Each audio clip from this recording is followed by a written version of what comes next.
Shumë shpejt kryeministri Rama do të bëjë publike atë që ai e quan reflektim nga flamingot që dalin poshtë zyrës së tij prej më shumë se 50 ditë. Më bind se reflektimi i premtuar për atë që na vuri përpara pasqyra e bulevardit të Flamingove është jo vetëm i nevojshëm, por i domosdoshëm. Dhe së shpejti do ta keni dhe ato. Dalja e qytetarëve në protestë ai e quan një arritje të madhe kur kthehet një dekadë pas. Sot jemi një vend krejt tjetër edhe në këtë aspekt. Madje kemi arritur deri aty sa të zhvillojmë protesta të mëdha për mjedisin.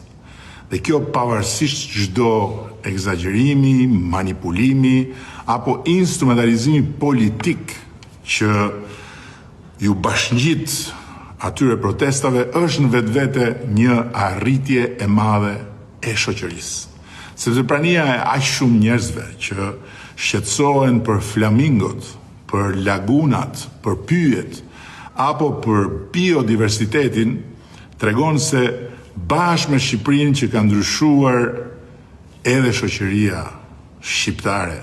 Ky reagim i kryeministrit erdhi së bashku me vlerësimin nga Environmental Performance Index 2026, indeksi global për performancën mjedisore që e ka rënditur Shqipërinë të parë në Ballkanin Perëndimor dhe të 46 nga 177 vende në botë, me progresin më të madh në rajon gjatë 10 viteve të fundit. Kush qeverisë edhe gabon, thekson kreu i qeverisë, por ai fton që të shihen faktet. Do të dëgjojmë më shumë, të korrigjojmë më shpejt, kur është e nevojshme, dhe të mbrojmë me edhe më shumë vendosmëri ekuilibrin mes zhvillimit dhe natyrës, ama duke mos i harruar kur faktet.